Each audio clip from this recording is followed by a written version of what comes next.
Hi, my name's Ryan, and this is Container Home Academy. Today I'm going to be reviewing an off-grid shipping container house by Relevant Buildings. It's composed of two 20-foot containers.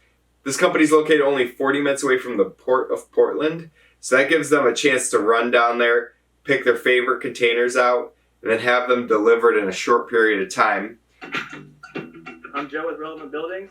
We're at our shop in Oregon City, our production facility, and This is nice. They've got the highway and the trains, and look at it back here, they have a Home Depot. Couldn't get more convenient. today we're excited to show you a project. We call this the Wilderness Package. It's designed with a 24-foot shipping container. You can see by the bump outs, we've extended it 1 foot on each side, so it's 10 feet wide overall. Here's a view of the top of the container. They've got their 4 solar panels, vent for the fireplace. You can see these bump outs that he's talking about. This makes the container 10 feet wide on the outside. And over here you have this box that he's going to show us what's inside. It pairs with this bedroom pod, which is out of another 20-foot container. So They have the kitchen and the bathroom in one container, and then they have the bedroom in the other container. designed this container with, first of all, 100% off-grid in mind. It's got solar panels that are going to produce all the power, backup propane generator if it needs. This is called a job box, and this company used this as a space for their propane. They've got a water heater, and they have a manifold with 4 different ports, so it sounds like he could put a generator on one of the ports. That we have metal shutters on all the windows. When they leave for the winter, they can lock this thing up and no one's getting inside. I like this frame that they have. Looks like something that they reuse on different container projects where they can put the container down on it, easily roll it around with a forklift. Then when they're ready to deliver it, they lift it off the frame and put it on the trailer. And finally, this is designed to withstand the hard. This data plate's really neat. It's a plasma cut plate that they welded in place. It even has a serial number on it. Including heavy snowfall throughout the winter. So now we're inside the tech. I like this kitchen. These cabinets are beautiful. The countertops look upgraded. There's a nice sized sink with a window behind it and a nice stove. Perfect job. Pod. This is our power storage. So inside this cabinet is all of our batteries, inverter, breakers, everything that we need to run. That's impressive.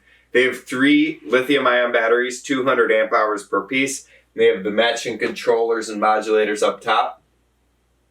This pod and the bedroom pod that will be attached to it. I've got LCD displays on everything. I know how much power my solar is bringing in. I know how much output I'm putting out to my lights, and that is all managed all right here. I wonder if this is a safety concern. These lithium-ion batteries, I hear that they're a fire you can't put out. Let's do some research. Lithium-ion battery fires can be dangerous because they can release toxic fumes, explode, and produce a lot of heat and smoke. They can also be difficult to control because of a chemical reaction known as thermal runaway, which can cause uncontrollable heat and explosions. So we've got a 3-burner cooktop here, propane, range hood, and every amenity in here no different than you would have in your home. Range hood. That's interesting. Propane stove. I guess that cuts down on the electric consumption. Good. And every amenity in here no different than you would have in your home. Being that we're off grid, everything's designed to be 12 volt. So except for our ceiling fan and our bath fan that are running on 120 and a few outlets, everything is 12 volt designed for low power consumption if necessary. So we use cedar accents and all plywood construction throughout so that this thing can last in the harshest environment. We also included a wood stove.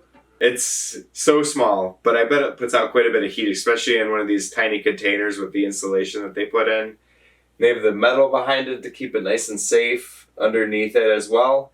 And then behind it, there's this stainless steel double wall pipe. That looks great. Beautiful, beautiful stainless. So this is our full functioning bathroom. We've got a standard 5-foot shower, 32-inch vanity. If you step.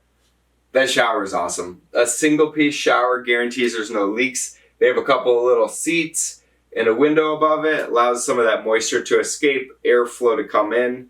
It seems like they don't have an air conditioner on this, so that air movement is going to be important. And there's going to be privacy because it's so high up there, and they're probably going to be in the middle of nowhere in the first place. Step in a little closer, you can see we've got a I'm convinced that these floating vanities are the way to go. Easy to clean underneath. If any of the water gets out of the shower, it's not going to damage your vanity. Makes the room feel bigger because you can see further underneath. And then it gives you some room to walk around without kicking the vanity. If you step in a little closer, you can see we've got a 100-gallon freshwater storage tank. How about that? 100-gallon freshwater storage tank. I'm sure it doesn't last very long when you're using it. Takes up a majority of the space in the bathroom. But they still have room for this closet here. Wonder what they put in the closet. The owner will basically go fill up water from a creek, bring it on, and use a transfer pump to fill this up. And it's got 2 separate filters that go into it to clean the water before it comes in. So the reason behind a composting toilet is because the location of this doesn't have a septic system or a sewer line connected, so to keep it truly off-grid. I've never used one of those composting toilets. If you have, let me know in the comments. As a secondary heat source in this unit and in the bedroom pod. Oh, that's interesting. Looks like they have the exact same stove in both of them. 2 fires to manage though. He said this is the bedroom pod. This is interesting. I wonder what's going on back here. It looks like shelves. I wonder if it's a closet. I wonder where the bed goes. I guess it would go in this corner, wouldn't you say? Maybe a couch here and a bed there. Wish there was more information about that. This has been an interesting experience. I've never seen anything like it. I've never seen this box at the end. I wonder why they used 2 20-foots instead of a 40. I wonder why they bumped this one out but not the other one. Of course, this one makes a lot of sense because you're going to have all those cabinets in there. It's going to consume a lot of wall space and floor space. But in the other container, it would have done good to have a bump out over there because that bed is probably going to be limited down to a full-size bed. The closet space seems like it's small, if at any. If you're interested in building your own shipping container house, I have a community and a course on how to do so. You can find them at containerhomeacademy.com or the link is in the description. I look forward to seeing you there.